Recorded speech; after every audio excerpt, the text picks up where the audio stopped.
Okay, so so the song is in G, most of it, and then it modulates to different to a couple of different keys in the process, but most of it is in G major, and the modulations are not too far away. They are two very closely related keys. So I'm just going to run through the chords. It starts with the G major.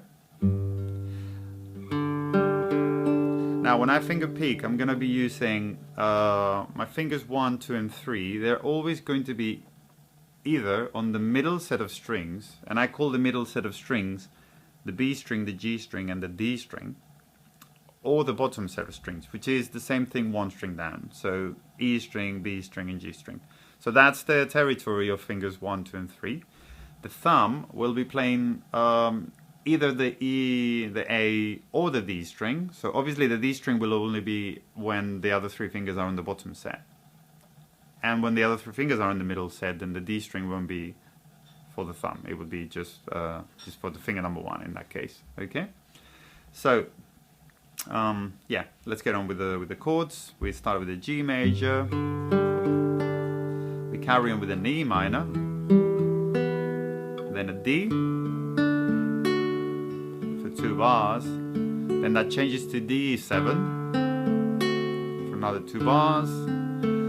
Back to E minor, it becomes E minor 7,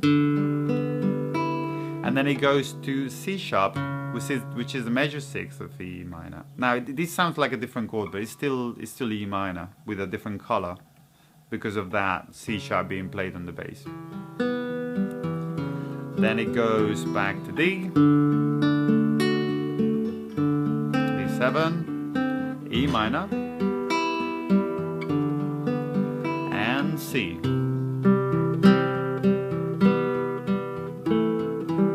As you may see, I'm playing a little bit of melody just to embellish the chord. And now we go to the chorus. G, F. This is a departure from the G major scale. So F is not part of the G major scale. And C. So what this it implies that it's in C, but then it goes to D major, which implies it's coming back to G.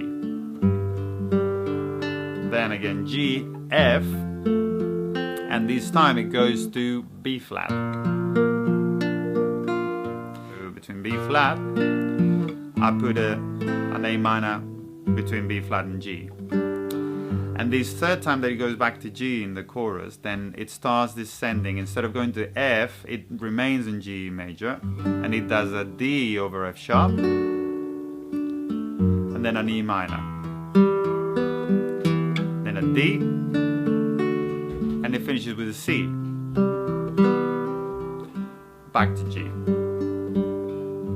Okay?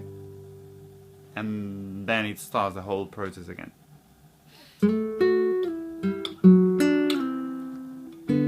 Okay, this is kind of typical. You hear it a lot in guitar playing. What that term means, the sixth, is the distance between two notes. Okay, so you may have noticed that I'm moving in positions that look like this. Okay, now between these two strings in the same fret, the distance is what we call a major sixth. Okay, so these two notes here, these two combinations of two notes, because what I'm doing really is playing two notes together. These two are a sixth apart, these two are another sixth apart. So that's what we call a major sixth.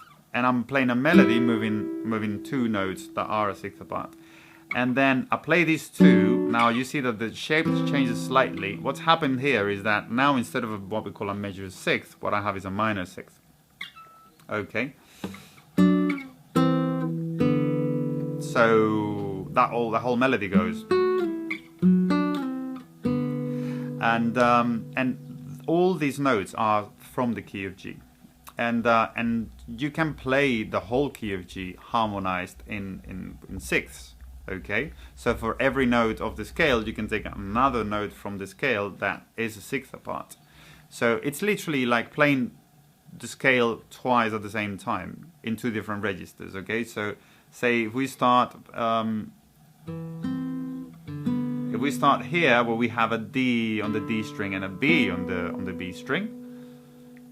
Okay, I'm gonna do something. I'm gonna play the G scale on the B string.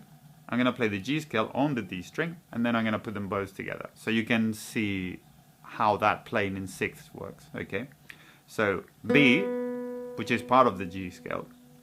By the way, G scale has all the natural notes except for C, for F sharp. Okay, so we got B open on the B string, C on the first fret, D on the third fret, E on the fifth, F sharp on the seventh, G on the eighth, A on the 10th, and B again on the 12th. So on the 12th fret we get the same note as we get open, and that's when we complete what we call the octave.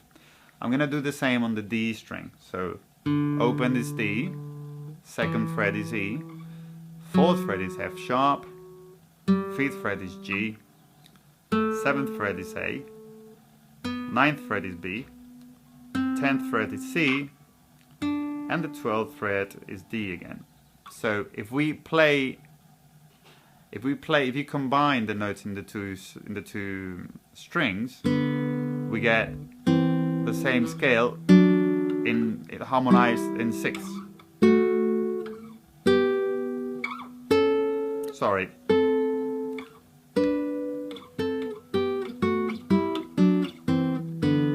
Okay, you get the G scale on one string, the G scale on the other string, and you play them together. And like that you can make melodies, okay? Like the one I used to open this song. Okay. So yeah, as I said, there is a combination of chord playing, melody playing. In fact, one interesting way of approaching learning something like this is to learn the chord structure first, to get really familiar with it, so that it's not a struggle to follow through and you know what follows what, and then learning the melody separately, so that when you're going to put them together you already have a really clear knowledge of where things are, you know, like being able to do, and then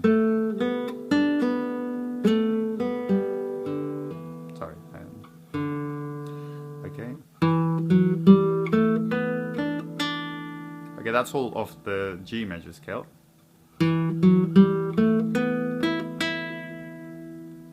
Okay.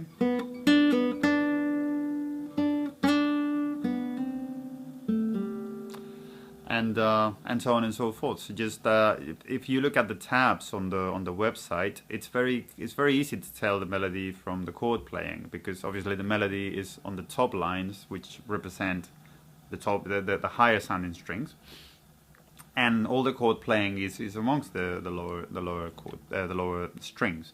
So, and you also have chord symbols on every bar, so you can follow the structure just playing the chords, and of your chord knowledge, or if you're following the chord diagrams that are there as well, and you can also just look at the melody and just learn the higher part of every bar, and then once you know that, it's easier to put it all together. So yeah, as I said earlier, I'm not going to cover the piece completely in the video, because it would take a while, and I also never really play it twice exactly the same. So I'm just going to cover the general concept, and then if you want a more in detail thing, you know, to look at, then you can just go to the website, check the tabs, check the diagrams. They're for free. And yeah. So the other thing I wanted to mention, like technique wise, is to do with hammers and pulls. You know, when you are playing an instrument and you're more or less trying to reproduce the effect of a voice singing a melody, it's obviously impossible to do exactly the same, but there are some things that you can use to give a bit more expression to the sound. So it's not the same if I play a melody flatly, just finger picking every note. If I play like that, then if I put slides and hammers and pulls, you know, then it gives it a bit more of a natural feel, and then it sounds more like.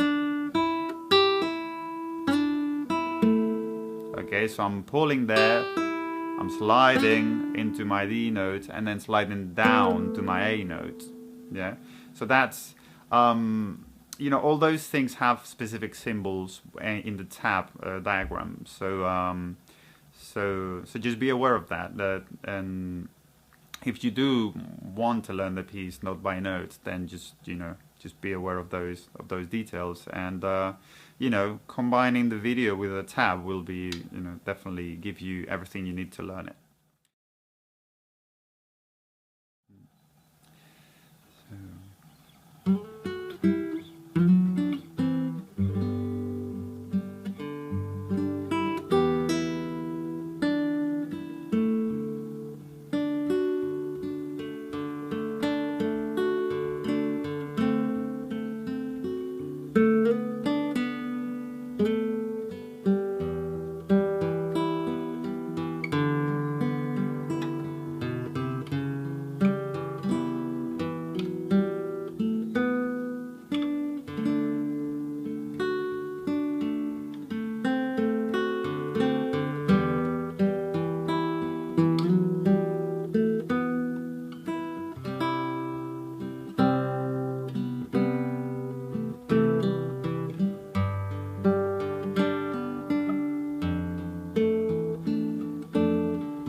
I really hope you enjoyed that tutorial, and I really enjoyed delivering it.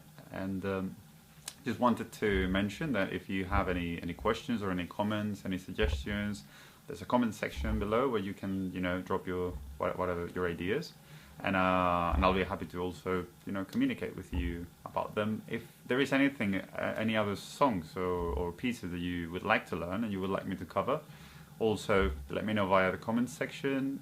And if you want to have access to the materials, you know, diagrams and tabs of the song, then click on the link to my website. There is an entry there where all that material is available for free.